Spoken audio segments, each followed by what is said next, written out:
Well folks, another election night has come and gone, and what a night it has been. The air was thick with anticipation, the tension palpable as the results trickled in. We're here to dissect the glorious mess that is the 2024 U.S. House of Representatives race. From the campaign trails to the final vote counts, every twist and turn has led us to this moment. As always, it's been a night of nail-biting finishes, shocking upsets, and unexpected victories. The drama unfolded in real time, keeping everyone on the edge of their seats, and enough political punditry to make your head spin. Experts and analysts have been working overtime, breaking down every detail, every statistic, and every possible outcome. But fear not, dear citizens, for we are here to guide you through the chaos with our signature blend of facts and facetiousness. So grab your coffee, your antacids, and settle in for a comprehensive breakdown, and maybe a stiff drink because sometimes you just need a little something extra to get through the night. We're about to dive headfirst into the wonderful world of American democracy. The process may be messy, but it's a testament to the power of the people. And trust me, after this election you're gonna need all the help you can get. The emotional roller coaster has left many feeling drained, but also hopeful for the future. Buckle up, America, it's going to be a bumpy ride. The journey ahead is uncertain, but one thing is for sure. The people have spoken, and their voices will shape the path forward. As we move forward, let's remember the importance of unity and the power of our collective voice. This election is just one chapter in the ongoing story of our democracy. So let's take a deep breath, gather our strength, and look ahead to the future with optimism and determination. The road may be long, but together we can navigate it. After all, democracy is not just about elections, it's about the everyday actions and decisions that shape our society. Let's continue to engage, to debate, and to strive for a better tomorrow. Thank you for joining us on this journey. Stay tuned as we continue to bring you the latest updates and insights. Until next time, stay informed and stay engaged. Before we get to the nitty-gritty of who won what, let's take a quick and hopefully painless look at how this whole House election thing works. It's a process that might seem straightforward at first glance, but as we dive deeper, you'll see it's a bit more complex than just casting a vote. Every 2 years, all 435 seats in the House of Representatives are up for grabs. This biennial event is a cornerstone of American democracy, a time when the people get to have their say on who will represent their interests in the halls of power. Think of it like a giant game of musical chairs. Except instead of chairs, we're talking about the power to shape the laws of the land. Each candidate campaigns tirelessly, hoping to secure a seat that will allow them to influence legislation and advocate for their constituents. Each state is divided into districts, and each district gets to send one lucky winner to Washington, D.C. These districts are drawn based on population, which means they can vary greatly in size and shape, often leading to debates about fairness and representation. The bigger the state, the more districts it gets, which seems fair, until you realize that means some states have more power than others. For example, California, with its massive population, has 53 districts, while smaller states like Wyoming have just one. But hey, that's democracy for you. Messy, complicated, and occasionally, just a little bit unfair.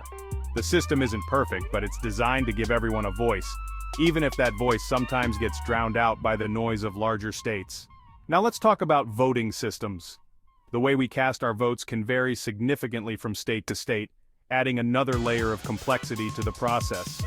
Most states use a first-past-the-post system, which is just a fancy way of saying the person with the most votes wins. It's a simple, straightforward method, but it can sometimes lead to situations where a candidate wins without a majority of the vote. But of course, because this is America, and we love to overcomplicate things, some states use different methods, like ranked choice voting.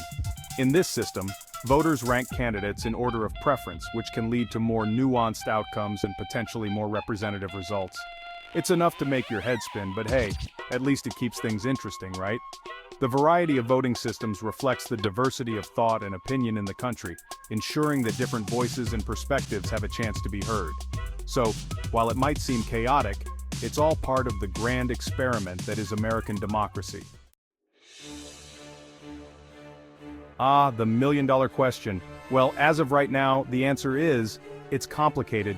We're still waiting on final results from a few key races, and until those votes are counted, and recounted, and possibly recounted again, we won't have a definitive answer.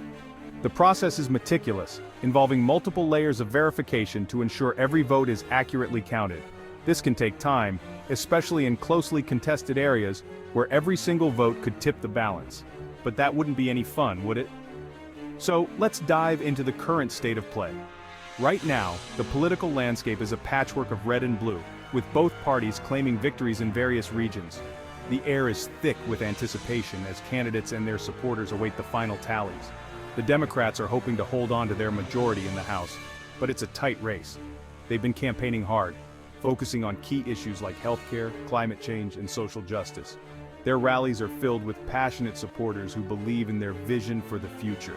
The Republicans are feeling confident, but as we've learned in recent years, nothing is certain in American politics. They've been emphasizing economic growth, national security, and traditional values. Their base is energized, and they're pulling out all the stops to secure those crucial swing states. Stay tuned, folks, because this is one of those elections that could go down to the wire. Newsrooms across the country are buzzing with activity, journalists are working around the clock to bring you the latest updates, and the tension is palpable. Every second counts as we inch closer to the final results. And by wire, we mean a team of lawyers arguing over hanging chads in a dimly lit courtroom. It's gonna be good. Legal battles could play a significant role in this election, with both parties prepared to challenge any discrepancies. The stakes are incredibly high, and the outcome could hinge on these legal proceedings. So grab your popcorn, because this political drama is far from over. All right, folks, let's get down to brass tacks. Here's a quick rundown of some of the key races that are shaping the battle for the House California. As always, the Golden State is a key battleground, with several close races that could determine which party controls the House. Texas, the Lone Star State, is another big prize, and both parties are pulling out all the stops to win over voters. Florida, no election would be complete without a little bit of Florida man drama, and this year is no exception. And those are just a few of the states where the stakes are high. We'll be keeping a close eye on all the action, so stay tuned for updates. Section 5, the South, where things get spicy, and by spicy, we mean predictable. Let's be honest, folks, the South is about as predictable as the sunrise. We're talking Republican red through and through. But hey, even in the most predictable of places, there's always the potential for a surprise upset. Okay, maybe not this year, but a guy can dream, can't he? Section 6, the West Coast land of avocado, toast and tight races. The West Coast is a different story altogether. This is where the Democrats feel right at home, but even here, they can't take anything for granted. The Republicans are hoping to flip a few seats, and if they're successful, it could have a big impact on the balance of power in the House. So, while the West Coast may be known for its laid-back vibes, the political scene is anything but relaxed. Section 7, the Midwest, America's heartland and battleground. Ah, the Midwest, the land of cornfields, casseroles, and crucial swing states? That's right, folks. The Midwest is often where elections are won and lost, and this year is no exception. Both parties are fighting tooth and nail for every vote, and it's anyone's guess who will come out on top. So grab your popcorn, Midwesterners, because you're right in the thick of the action. Section 8, the Northeast, where every vote counts and they count them slowly. The Northeast is known for its charming accents, its love of Dunkin' Donuts, and its tendency to take its sweet time counting votes. We're talking nail-biting finishes, recounts, and possibly even the occasional legal challenge. So, if you're looking for a quick resolution, you might want to look elsewhere. But if you enjoy the thrill of a good political thriller, the Northeast is the place to be.